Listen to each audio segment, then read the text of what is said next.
Hello दोस्तों, welcome back to my channel. स्वागत है आपका मेरे एक नए फ्रेश व्लॉग में। दोस्तों आज दिन है ट्यूसडे का और आज डेट है 25/5/2025 और दोस्तों अभी टाइम हो रहा है, रात के बज चुके 8:15 और मैं पहुंच गया हूं द्वारका सेक्टर 12 में। लास्ट ड्रॉप मैंने किया था यहाँ पर आपका सेक्टर 11 और इस पिकअप में दोस्तों बहुत ज़्यादा टाइम लग गया। ये लगा लीजिए आप, पालम पे इतना गंदा जाम लगा पड़ा है, 42 मिनट्स का जाम। और बिल्कुल रेंगते दोस्तों आया हूँ। पैदल चलने वाला भी मेरे से पहले पहुंचा था, बट क्या करें, हम लोग गाड़ी में होते हैं तो एक रूट दिखा रहा था, प्रेफर कर रहा था पालम मेट्रो से होते हुए। तो वहां अगर चले गए तो आपको पता ही है, वहां तो और भयंकर वाला जाम है। तो मैंने कहीं नहीं, मैं मुड़ा नहीं, बिल्कुल सीधी नाक की सीध में चलता रहा, क्योंकि मुझे पता है पालम के जाम में अगर दोस्तों आपको फंसते हो और अगर जल्दी निकलना है तो एक ट्रिक मैं बताऊंगा आपको, वो आप करके देखिएगा। आपको अगर आप फर्स्ट टाइम उधर से निकल रहे हैं या रेगुलर निकलते हैं, जो रेगुलर निकलते हैं उनको पता होता है, पर कई बार उनको भी नहीं पता होता। तो दोस्तों हमेशा जब भी आप ये लगा लीजिए स्पोर्ट्स कॉम्प्लेक्स वाली जो रेड लाइट है, जब आप अंडरपास से बाहर निकलते हैं उसके बाद जब स्टार्ट होता है, तब आगे 100 मीटर तक तो 200 मीटर तक कोई जाम नहीं रहता, ठीक है, 500 मीटर तक कोई जाम नहीं रहता। पर जब भी आपको जाम दिखे तुरंत अपनी गाड़ी को लेफ्ट साइड में आपने दबा लेना है। लेफ्ट साइड की लाइन बिल्कुल फास्ट चलती है और वो होती है बस वाली लाइन। तो बस वाले अगर आपको दिख जाए तो बस के पीछे लगा लेना है, अपनी गाड़ी को इधर उधर कहीं नहीं करना है। आप खुद अपने सामने उसका रिजल्ट देखोगे कि सारे भाई जो राइट साइड में वो पीछे होते चले जाएंगे, आप लेफ्ट साइड में आगे निकल जाओगे। तो मैं हमेशा जब भी आता हूँ, चाहे कितना ही ट्रैफिक हो, मैं लेफ्ट साइड में ही गाड़ी दबा के रखता हूँ, ठीक है, तो इजीली निकल जाते हैं। बट आज जाम ही समझ नहीं आया किस चीज़ का था, पर फिर भी मतलब आधा घंटा तकरीबन मैं फंसा हूँ पालम के जाम में। सेक्टर 1 तक का जाम था ये दोस्तों। तो आज मॉर्निंग में निकला था तकरीबन 8:30 बजे और पहली राइड आई थी रैपिडो में वेनिस मॉल की। 882 रुपये की राइड दोस्तों मैंने उठा ली थी। 60 किलोमीटर में 882 रुपये। मैंने कहा यार इतना ऊबर भी देगा, ऊबर में 100 रुपये कम ही मिलेंगे, इसमें 100 रुपये एक्स्ट्रा मिल रहे हैं, चलो ले लो। मटियाला से आई थी बुकिंग और बिंदापुर साइड से। तो मटियाला में अंदर अंदर 2 किलोमीटर दिखा रहा था, तो मैंने उसको मैसेज भी कर दिया था, उसने मेरे पर मैसेज कर दिया था, आर यू कमिंग। मैंने कहा यस मैं आ रहा हूँ। कॉल कर रहा हूँ तो कॉल उठा नहीं रहा बंदा। आधे रास्ते पहुंचा हूँ दोस्तों, बुकिंग कर दी कैंसिल भाई साहब ने। फिर उसके बाद मेरे पास आई रैपिडो में ही 521 रुपये की आपका ओखला फेज 2 की। तो ओखला फेज 2 मैंने मतलब वहाँ पर छोड़ा ओखला फेज 2 में। उसके बाद फिर 1 घंटा बैठ गया शांत। और ऊबर में राइड तो आ रही थी, हालांकि राइड आ रही थी मेरे पास ऊबर में आपका इधर की झड़ौदा कला। अब झड़ौदा कला 40 किलोमीटर 1.5 घंटा टाइमिंग बता रहा, 400 कुछ रुपए दे रहा। मैंने कहा नहीं यार, इस ऐसी लोकेशन में जाने नहीं है ना, नजफगढ़ चले गए तो वहाँ फंसना हो जाएगा बुरी तरह। तो दोस्तों ये लोकेशन होती है जो फंसने वाली होती है, उसको मैं कोशिश करता हूँ अवॉइड करूँ, क्योंकि हम लोग रोड पे निकले दोस्तों, कमाने निकले। अगर हम ट्रैफिक में ही अपनी सारी राइड से करेंगे, ठीक है, सीएनजी ज़्यादा लगेगी, एसी चलाएंगे तो उसमें भी ज़्यादा आपको सीएनजी लग जाएगी, टाइम अलग वेस्ट होगा, तो अर्निंग उतनी नहीं हो पाएगी। तो आपने देखा ही है जिस हिसाब से कंपटीशन चल रहा है, रेट भी ज़्यादा बढ़ते नहीं है, ठीक है, मोस्टली दिन के टाइम में तो बढ़ाता नहीं है। हाँ, शाम के टाइम में अगर आप ट्रैफिक में फंसते हैं तो ऊबर फिर भी आपको एक हेल्प के तौर पे थोड़ा सा फेयर बढ़ा देता है, 50-100 रुपये का, कई बार 150-150 रुपये भी बढ़ा देता है। वो उसके ऊपर डिपेंड करता है उसका सॉफ्टवेयर कैसे काम कर रहा है। हमें तो आज तक समझ में ही नहीं आया इनके रेट किस हिसाब से देते हैं।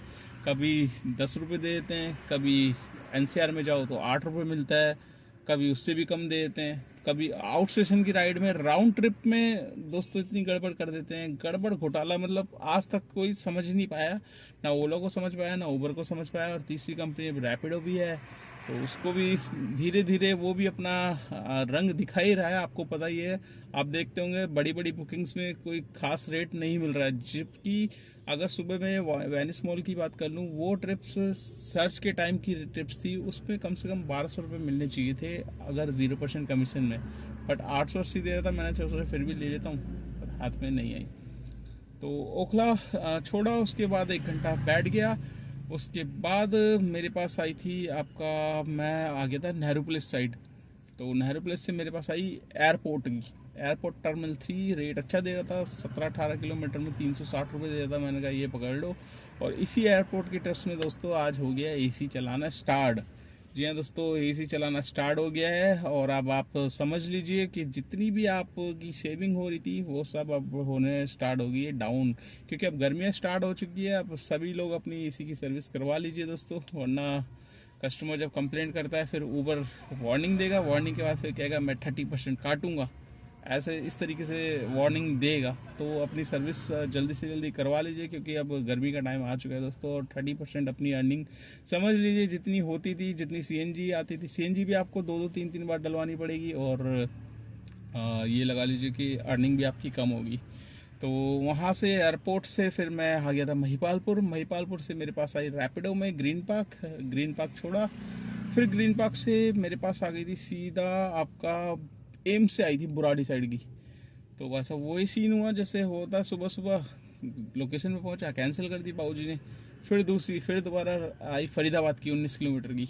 तो टोल के बाद अंदर ही जो आपका नया फरीदाबाद वाला हाईवे चालू हुआ, वहाँ तक का ड्रॉप था अंदर। तो मैं कहा चलो कोई नहीं, सूर्य कॉलोनी थी वहाँ पर, गंगा दिन के टाइम तो चले जाते हैं, वहाँ जाम नहीं रहता। तो 450 रुपये, 439 रुपये बताया था, 450 बन गया था। ऊपर से दिखा रहा था पर मैं नीचे से लेकर गया। मैंने कहा यार टोल क्यों मैं अपना लगाऊं, 40 रुपये अगर बचते हैं तो नीचे बदरपुर वाला रास्ता खाली था, वहाँ से 40 रुपये और बचाए, तो 450 रुपये वहाँ से लिए। वहाँ से के बाद फिर मेरे पास आई सीधा श्री फोर्ट रोड की बुकिंग दोस्तों।